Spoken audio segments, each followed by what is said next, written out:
I'm Indunayani Kaushallya of grade 10 and I'm a student of Science English Medium Abhiman Sir's class. And today I'm going to explain the lesson Chemical Basis of Life. There are 92 elements present in nature, out of them only about 25 elements are in our living body.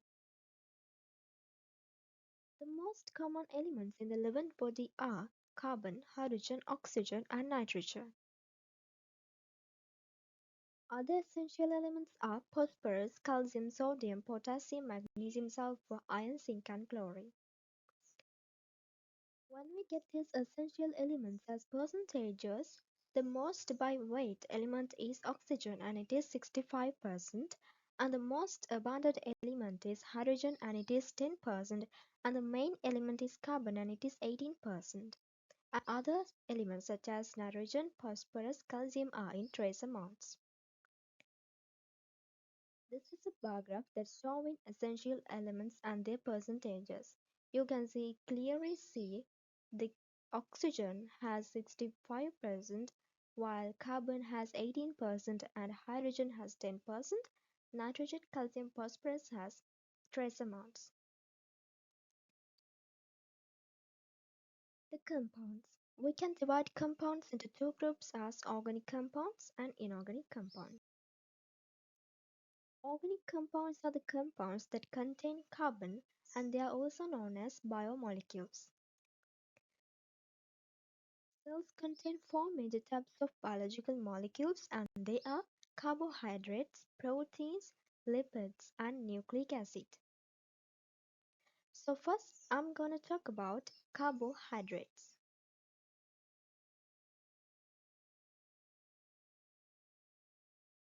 The most abundant organic compound on the earth is carbohydrates and it is produced during photosynthesis as glucose.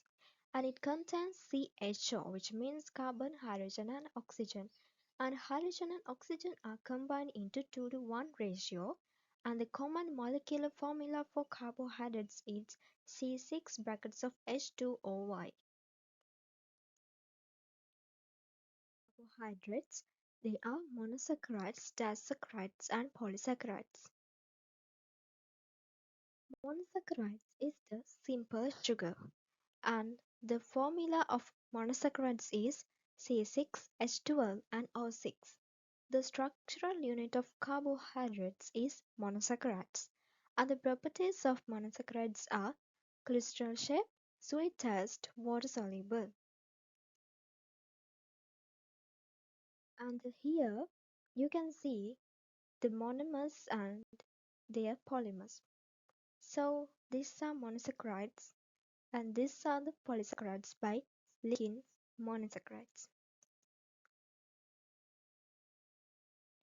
And there are three types of monosaccharides also. They are glucose, fructose, and galactose. Glucose are present in ripened fruits and bee honey.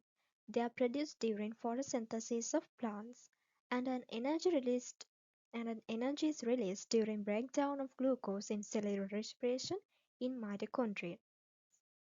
The end product of all starchy foods is glucose. Fructose. Fructose is the fruit sugar and it is the sweetest sugar and it is formed during ripening of fruits and it present in ripened fruits and bee honey, also curds and pumpkins. Galactose are present in dairy products and they don't have any sweet taste and they are the end product of hydrolysis of lactose.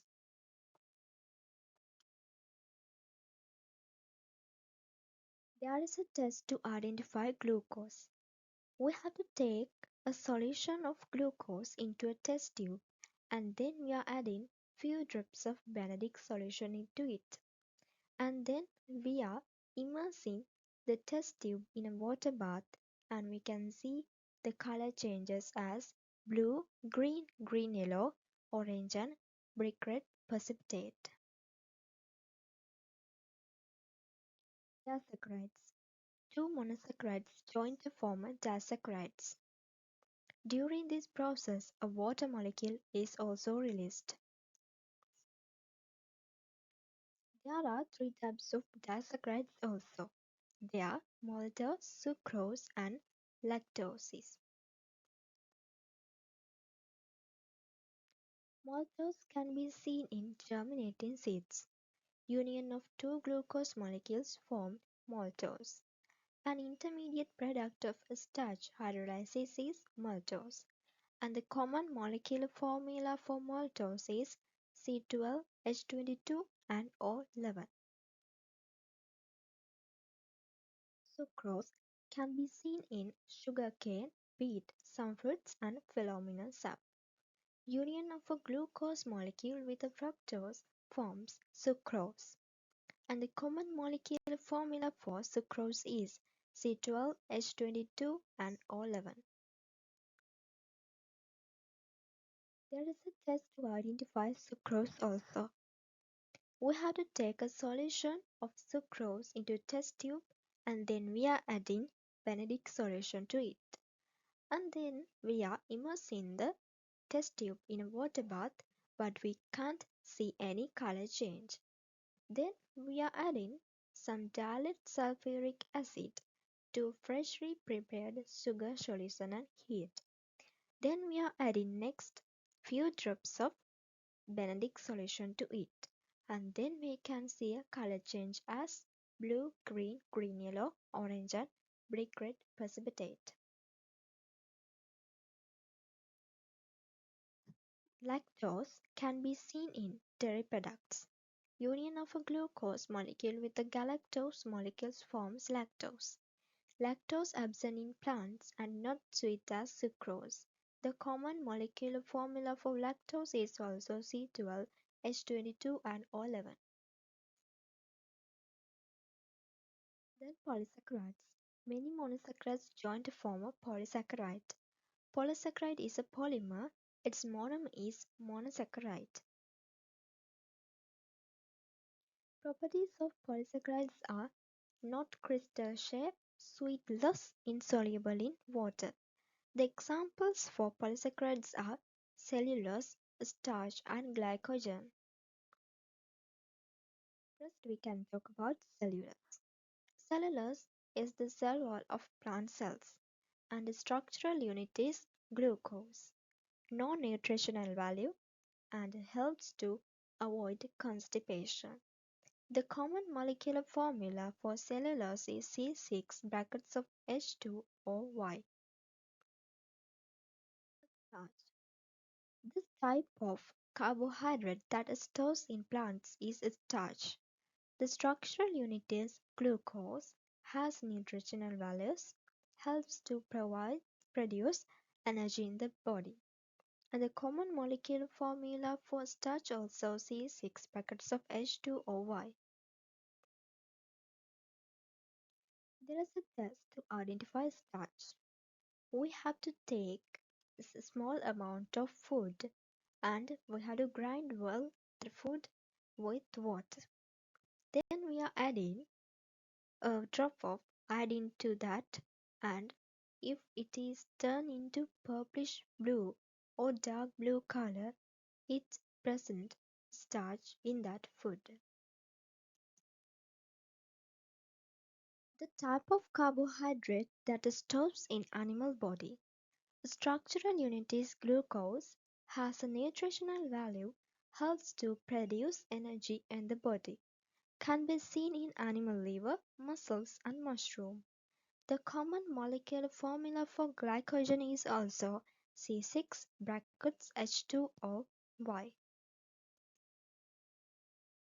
Carbohydrates. As an energy source, glucose. As a storage compound, starch glycogen. As a structural component in organism, cellulose. As a constituent of nucleic acid. So then, I'm going to talk about proteins.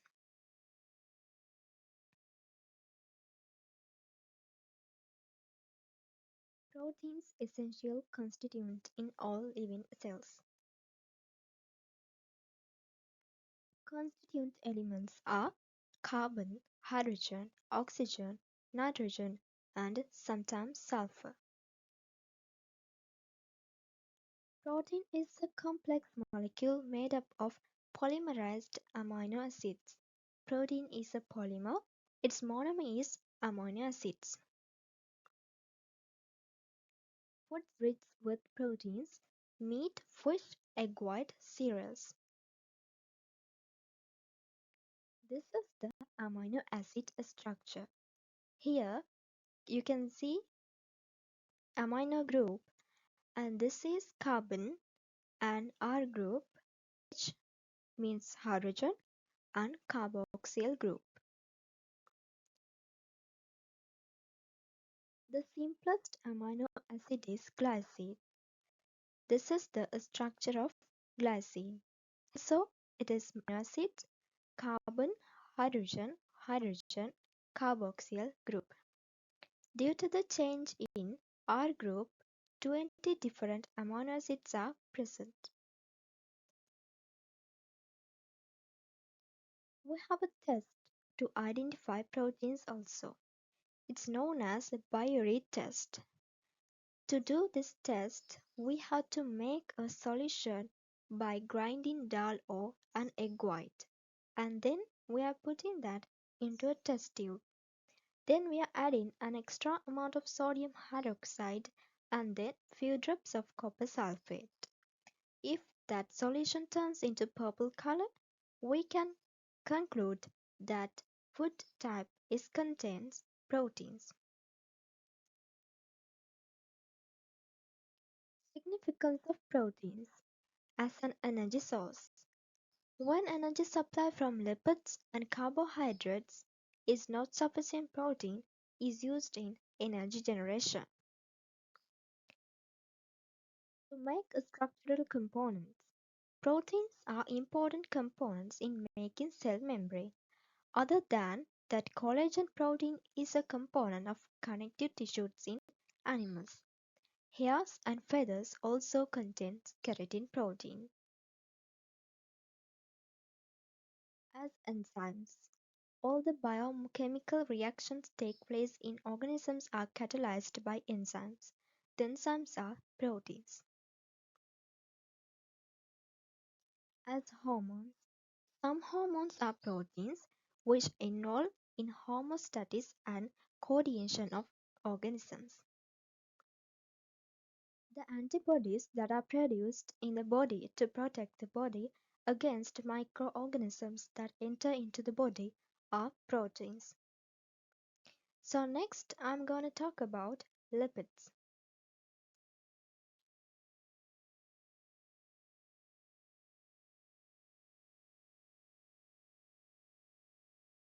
To this group, lipids which are solid at room temperature are called fats and liquids are called as oils. So in these pictures you can see coconut oil and gingerly oil, and they are liquids, and this is margarine, and they are at solid state at room temperature.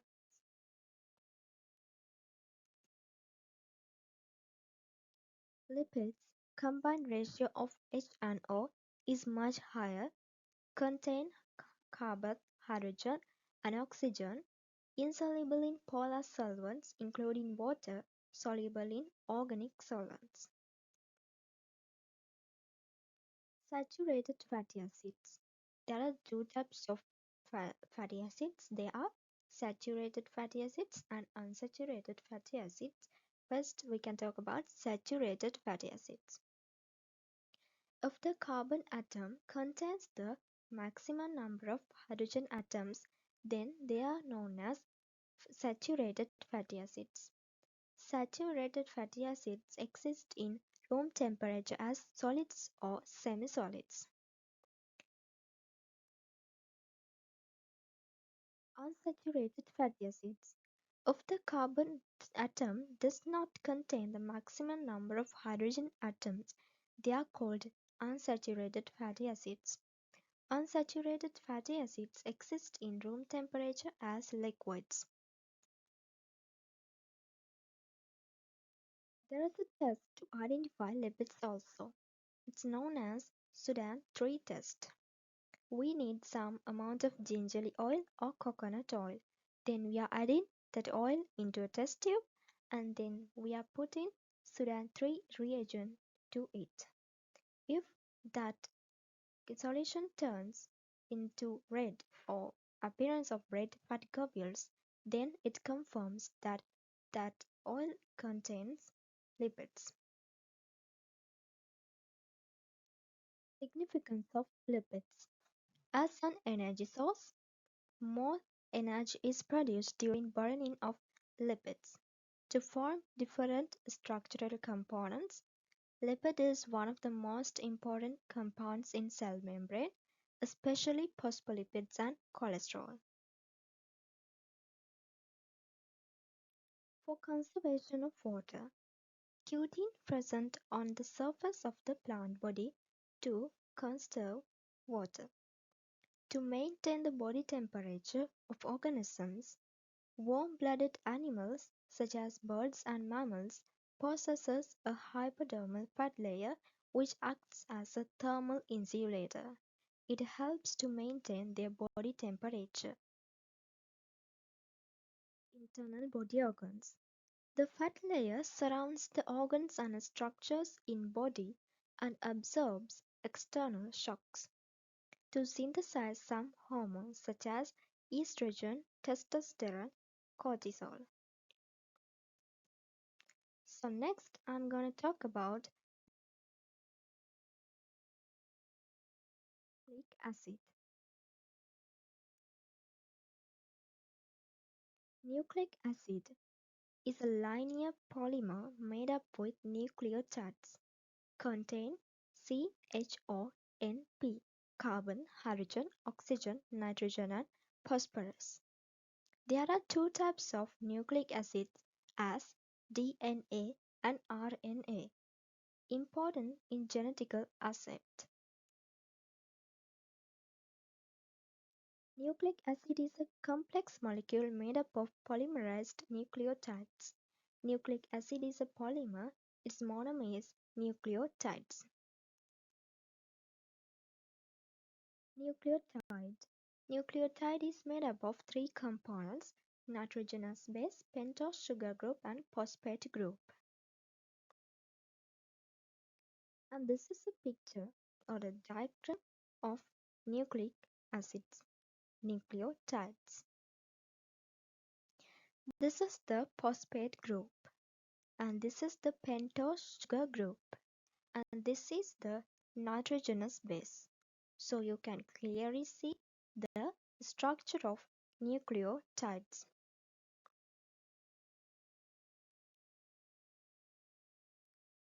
DNA. The structural unit of DNA is deoxyribonucleotide. DNA transfers genetic characteristics from generation to generation. RNA. The structural unit of RNA is ribonucleotide. Protein synthesis is the function of RNA, and RNA present in some viruses also. Significance of nucleic acids are important in storage of genetic information of organisms, important in transferring genetic information from generation to generation, and important in protein synthesis process. Important in controlling all cellular activities in a cell, the information to control cellular activities is present in DNA, that means deoxyribonucleic acid. RNA is important in storing genetic information of some viruses. The variations occur in DNA due to mutations are important in evolution. So next I'm going to talk about water. Water, H2O. Water is an inorganic compound. It is not an organic compound. Two-thirds of the body weight of most organisms is by water. Water is an essential medium for maintenance of life. To identify identify water as a constituent in food. We need some materials such as meat, eggshell, plant leaves, and crucibles. Then we have to grind or crush meat, eggshell, plant leaves separately in their dry forms. Then we have to put them into separate crucibles and heat. During heating, hold a glass sheet above the crucibles. Then, after that, we have to use anhydrous cobalt chloride or anhydrous copper sulfate to identify whether the liquid drops on the glass are water. So, if they are water, anhydrous cobalt chloride is turned to pink color from blue color, and anhydrous copper sulfate is turns to blue color by white color. A specific properties of water. A good solvent acts as a respiratory medium, helps to regulate body temperature as a transport medium as a living environment for organisms. As a solvent, provides a medium for biochemical reactions, the main constituent in the extracellular fluids of organisms, facilitates removal of excretory materials. Act as a respiratory medium. Important in respiration of aquatic organisms as oxygen O2 is soluble in water. Helps to regulate body temperature. Due to high specific heat capacity, the body temperature does not fluctuate quickly with changes in the environment. As a transport medium, water is the main constituent of blood. It helps to transport nutrients, vitamins, and hormones. Transports water to the upper parts of the body of plants due to high cohesive and adhesive force of water molecules. Cohesive means water molecules reactions, and adhesive means water another molecule reaction is higher than density of ice. When ice is formed, they come to top layers of water, keeping water as it is in the bottom. This provides living environment for aquatic organisms in winter season in some other countries. There is a test to identify carbon in biomolecules. We need some materials such as several crucibles, spinous stems, piece of fish, and chickpea. Then we have to make pulse by crushing all the above materials separately. Then we are putting them into separate crucibles and heat. The final residue obtained should be rubbed against the white paper. Then you can clearly observe the black mass on the white paper. It confirms that carbon contains in that foods. Test to identify nitrogen also. We need two test tubes, solution of sodium hydroxide, solution of copper sulfate, egg white, piece of fish. Then crush fish thoroughly and add water, mix it, and filter the solution also. Put 2 milliliters of the fish extraction and egg white into separate test tubes. Add equal volume of sodium hydroxide into each test tube. Then add a few drops of copper sulfate to it. If the mixture is turns into purplish blue color, you can say this food item is contains nitrogen. So next I'm gonna talk about minerals.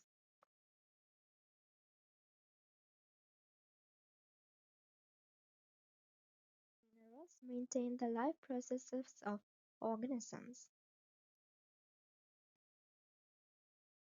Minerals are absorbed as trace or macroelements into the body. Macroelements The elements needed in higher amounts are known as macroelements, and the elements needed in small amounts are known as trace elements or microelements. The elements are required in small amounts, but when they are not present in correct amounts, organisms have to face different types of deficiencies.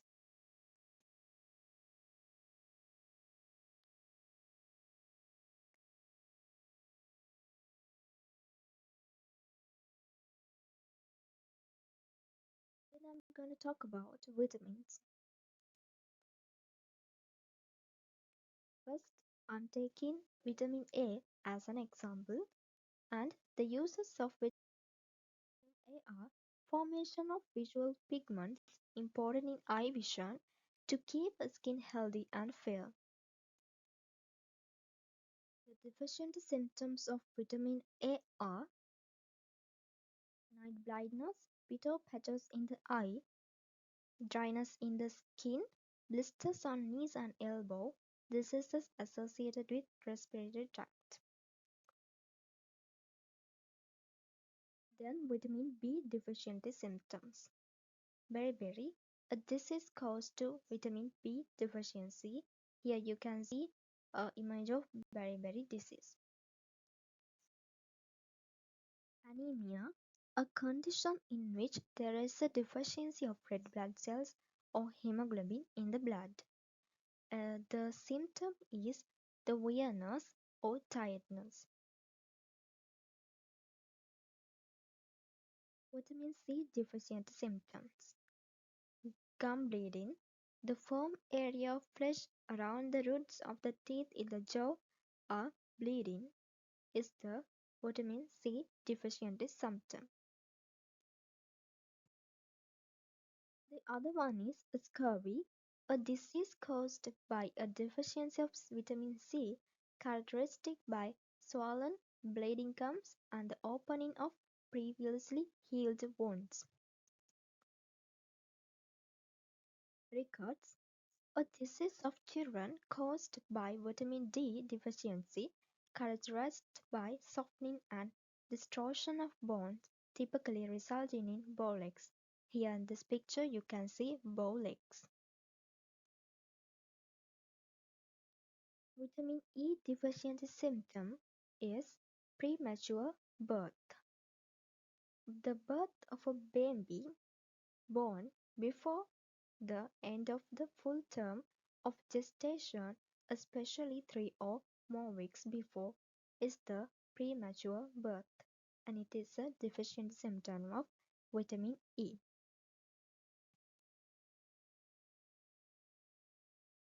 Vitamin K deficiency symptom delays blood clotting.